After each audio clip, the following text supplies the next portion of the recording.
Creepypastas have been around for as long as I can remember and were a huge part of my childhood growing up on the internet.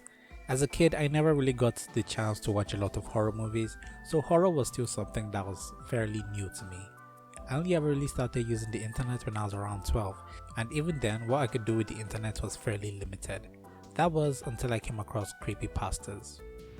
For those of you out of the loop or probably too young to know what creepypastas are, they're basically stories shared on the internet.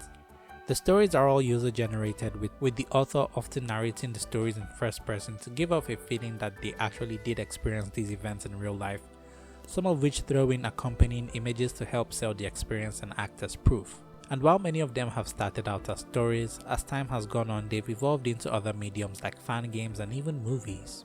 Creepypastas are sort of like urban legends of the internet and have created a whole subculture online, which is pretty cool.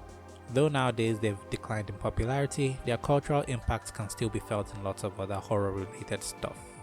I for one got into creepypastas during its peak, which was in the early 2010s. I was more of into video game creepypastas than the rest simply because I thought if someone else could experience this in their game, maybe I could too. I first came across them while browsing through an online Pokemon battle sim, though it's now defunct. God, I miss those days. Some random user linked me to my first Pokemon creepypasta called Pokemon Lost Silver, which was a story about a person who bought a used copy of Pokemon Silver, and after loading up the save file of the previous owner, he begins to notice some spooky stuff going on. It's a surprisingly well written creepypasta and did a good job making me feel uncomfortable. It was so good, it ended up being made into a pretty solid fan game too. This ended up sending me down the creepypasta rabbit hole. It started out with mostly Pokemon creepypasta like the Lavender Town Syndrome, which was a creepypasta about children in Japan being driven to end their own lives due to a specific track in the first Pokemon games, the Lavender Town theme, containing frequencies only them could hear which drove them insane. After this, out of curiosity, I searched online for the original track, and when I did give it a listen to, my brain sort of just panicked and tricked me into thinking I was in fact going insane. A lot of the Pokemon creepypasta mostly involved the first two generations of Pokemon games. I guess because there was something alluring about the game being made for kids containing a lot of dark stuff, especially in Generation 1, thanks to the infamous glitch that was missing though. Now, as a kid, I was a big old scaredy cat, a very jumpy boy, and I was aware of that, but at this point I was almost addicted to reading creepypastas.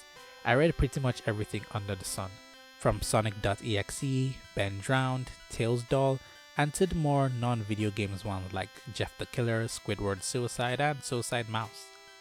And the more I read them, the more my paranoia grew. I stopped watching TV, I could barely sleep, and when I did, the lights had to be on at all times. But most of all, I stopped playing video games. At that time I didn't have any game consoles. All I had was a little Samsung which I used to run emulated games, mostly for the GBA.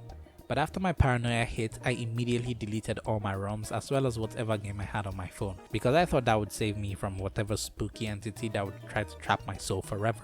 This went on for weeks until I eventually stopped reading creepypastas altogether. The novelty had worn off and they weren't as unique anymore. A lot of the new ones that came out felt like rehashes of previous works with tons of typos and hyper-realistic blood everywhere. What was it with creepypastas and the hyper-realistic blood anyway? What does hyper-realistic blood even look like? And so ended the golden age of creepypastas. It was definitely a fun experience being part of that community and it had its moments, but I guess everyone just sort of outgrew them afterwards. Heck, in some cases now, they are often looked back as some kind of cringe, kind of like that era where Minecraft was considered cringe too. I think another thing that added to the downfall of video game creepypastas was the fact that data mining is a thing now. Earlier I stated how a lot of the Pokemon creepypastas were from the first two generations which were on the Game Boy, cause back then there wasn't really a way to look into the game's data to disapprove these paranormal activities. It added to the whole mystery of wondering if the game was actually haunted, to me at least. You won't find that kind of stuff happening in modern Pokemon games or any modern game in general, simply because the internet has become way too smart. Now we've got data miners who delve deep into the game's code to leak stuff the general public wouldn't even know about for months to come. It sort of ruins the sense of wonder that comes with exploring these things yourself. There's also the fact that everyone is older now and information travels fast. So the moment something considered paranormal is shared online, You can bet all those pesky theorists are out picking apart every single detail in it. But the interest in this sort of scary stuff is still there though, as people have come up with new ways to, in a sense, keep the spirit of internet horror stories alive through stuff like ARGs with deep lore and games that capture those sensations. But what are your thoughts and experiences with creepypastas? I'd love to hear about them in the comments below. And let me know what you think about these sort of personal experience type of videos, and if you'd like to see more of them in the future. Any feedback is welcomed. This has been your very favorite slice of bread, signing off.